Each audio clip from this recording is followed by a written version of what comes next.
Hi everyone, I'm Casey Frashante, professional astrologer, and today I wanted to give an introduction or presentation on the element of water. I'm going to do a series of all of the elements being fire, earth, air, and water, and just starting with water today because I watched a Beatles movie about a month ago and saw George Harrison in this movie and just knew that was a water sign if I've ever seen one, and thought his chart specifically would be a great example to discuss water, but I need to make a video about what water even is and how it functions in a chart.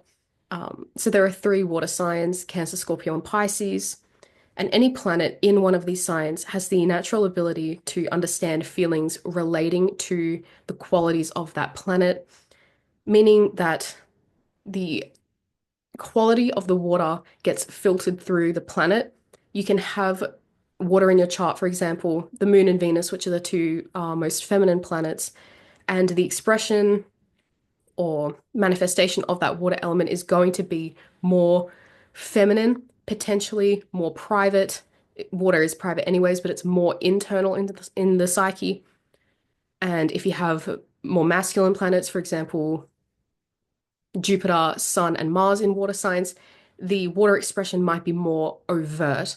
So, just as a couple examples, people that have Mercury in water are going to be very emotionally intelligent. They process information based on their feelings about that information, and they're illogical in their expression.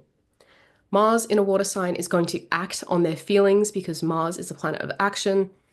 Venus in a water sign is going to be more concerned with the feelings of others, actually, because Venus is the planet of how we relate and how we harmonize with others, concerned with the feelings of others, things like that. So the planet in the water sign is the important part of the delineation. Planets in Cancer specifically will find a way to nurture their emotional interests and security.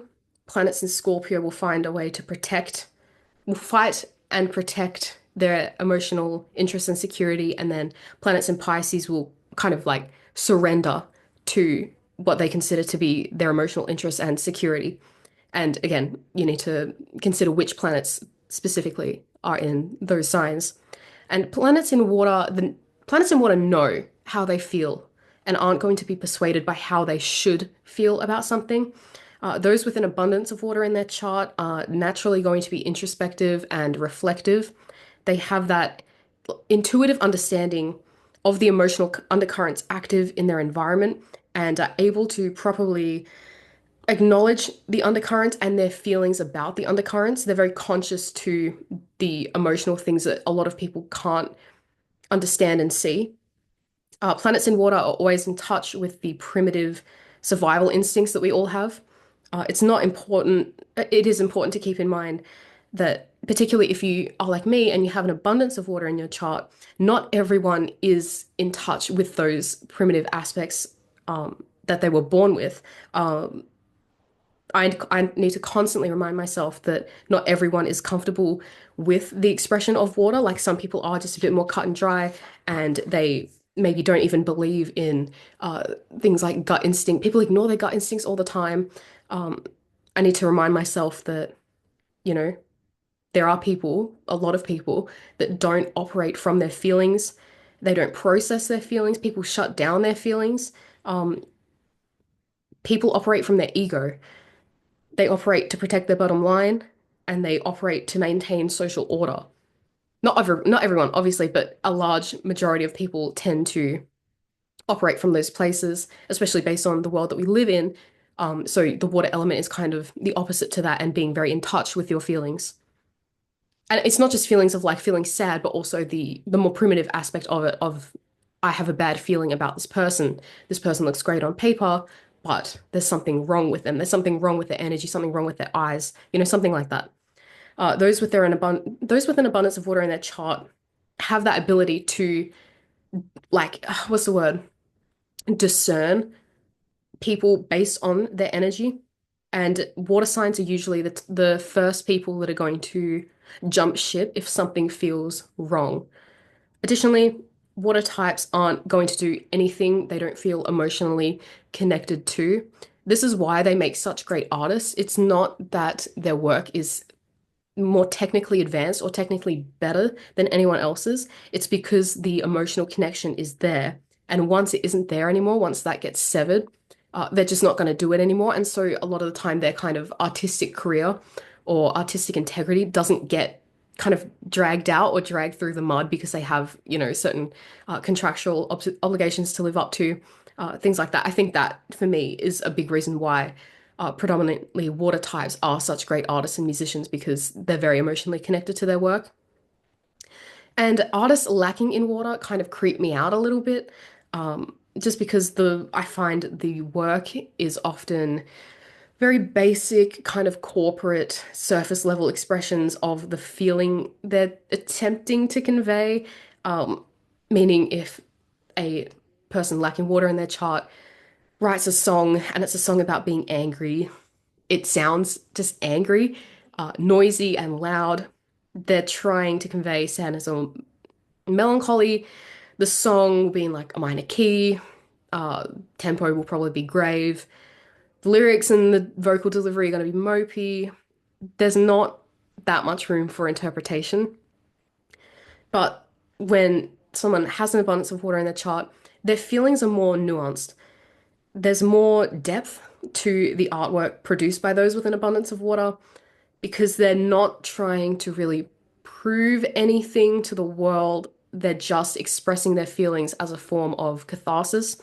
And it's important to remember as well with water that it always sinks to the lowest point, which is why water signs tend to be deep. But also, there's more,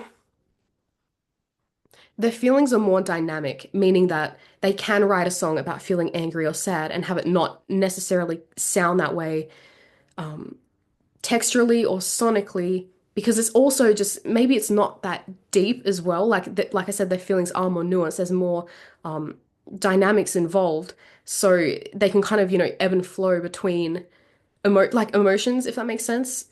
Whereas non-water types are kind of like I feel angry, and this is how anger is supposed to be expressed. It's something like that. Those with a lack of water in their chart, also the angles don't count, the nodes don't count. It can be correlated with a lack of emotional depth, psychic vampirism. They can be too objective, too rational. They feel how they're supposed to feel based on societal expectations about things. They're disconnected from their feelings. They don't trust their feelings. They disregard their feelings. And they are typically going to be obsessed with the element of water and what water represents. Whatever element you lack in your chart, you are obsessed with in some way because you know in your psyche or deep down that you are lacking these qualities, and that is where projection kind of comes in. Um, Meaning, just as a couple examples, if you have no planets in water, but you have a water sign on the descendant, your partner is going to fulfill that water archetype in your life. Similarly, if you're a man that has only Venus, for example, maybe the moon, but Venus or moon in a water sign, and that's it. Um, the women in your life are going to fulfill that water role. So it's similar to having only a water sign on the descendant.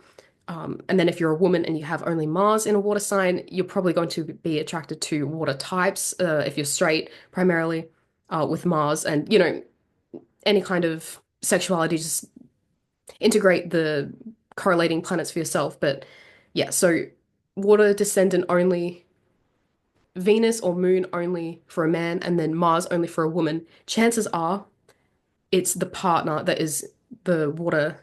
The partner is where these people are getting their water from.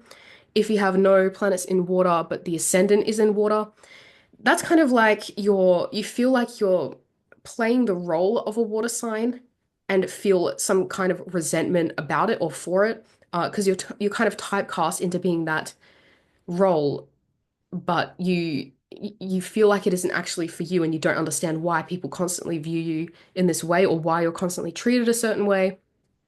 And if you have no planets in water, but you have a water sign on the midheaven, you're going to seek to gain involvement in the water element through your vocation or your place in the world. And that was my very brief kind of introduction to the water element.